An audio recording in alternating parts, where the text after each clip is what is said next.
In this video, I'm going to show you how to make the best Mediterranean-inspired broccoli cauliflower casserole, perfect for weight loss or a busy night dinner in no time. Let's dive in. We're going to saute the vegetables about 50% and then finish cooking them in the oven. I'm going to start off with the broccolis. I have half the medium-sized broccoli cut in small florets. I have the heat on medium. So we're going to cook this for like a couple of minutes, and then I'm going to do the cauliflower. I also have half a medium-sized cauliflower cut into small florets, and once sauteed, I'm going to transfer them into a bowl and then start sauteing the rest of the veggies as we go along. You can also use just plain water instead of oil to steam the veggies. So I transferred the broccoli to a bowl, and now I'm going to start on with the cauliflowers. Now you want to chop these vegetables in small pieces so they cook fast and nicely. Now we're going to do our seasoning when we make the batter.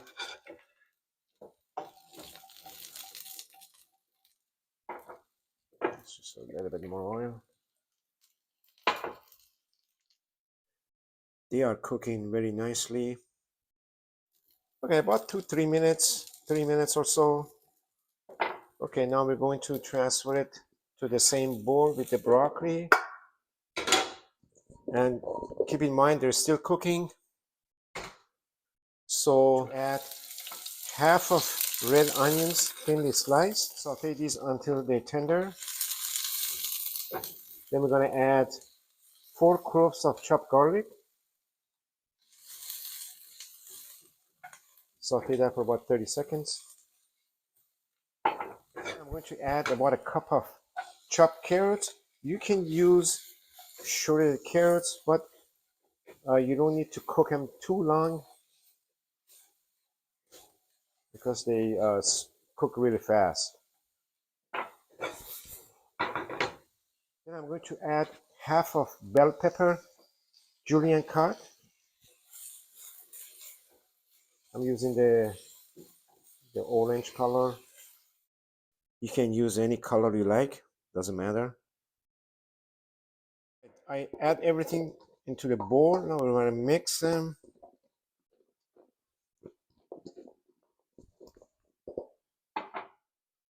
Let the vegetables cool off a bit because we'll be adding eggs and we don't want to mix them while they're still hot.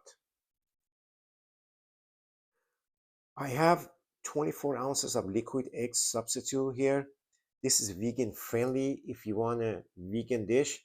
If not, to use regular eggs, you roughly need about 6 to 8 eggs and about 1.5 to 2 cups of milk. So that should be about equal to this amount. So I'm going to add half a cup of flour to this. Then we're going to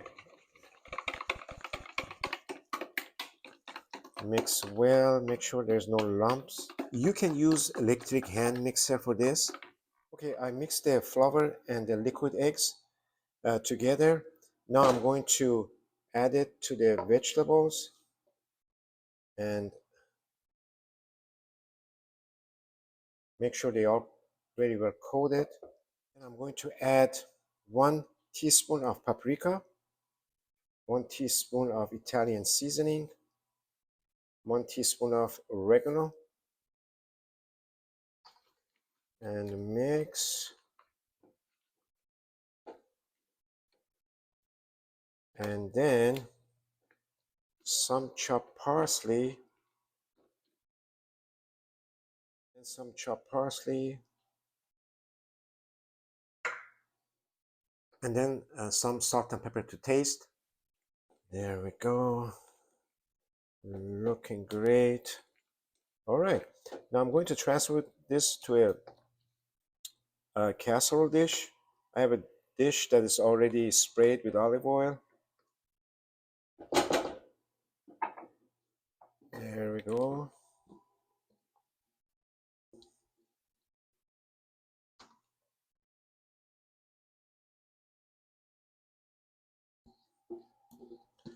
Make sure we get everything in there.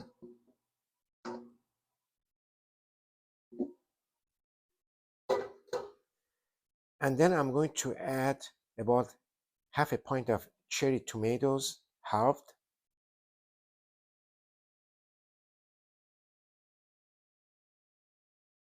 I'm going to cover this with foil and put it in the oven at 375 degrees and the timer for 20 minutes.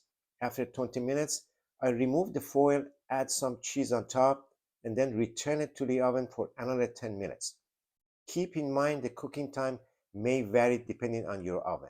I'm using convection oven. So after 20 minutes, I pull the casserole out, and here's how it looks. As you can see, it's almost done, but not quite there yet.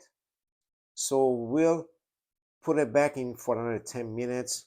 In this final step, I'm going to add some cheese on top. And if you're going fully vegan, feel free to use a vegan-friendly cheese. If not, just any kind of cheese that you like. So going back to the oven for another 10 minutes. So there we are. It is ready. I just pulled out of the oven. Be sure to the internal temperature reaches 165, then you're good to go. The only a few things left. You may add more chopped parsley on top, and then some salt and pepper, and then you can dig in and enjoy. Bon appetit! You can easily customize this recipe to suit your dietary needs and preferences. You can add different vegetables, proteins, or spices to create a unique and flavorful dish. Looks great. The other thing is some crushed red pepper. That's totally optional. So next time you're craving a Mediterranean casserole, give this one a try. You'll be very pleased. If you enjoyed this recipe, don't forget to explore my other videos and hit that subscribe button for more easy, delicious weekly meals. You'll find the recipe details along with the links to the ingredients that I use in this recipe down below the description, so check them out if you're interested. I would love to see you back here for the next video. Until then, stay healthy and take care.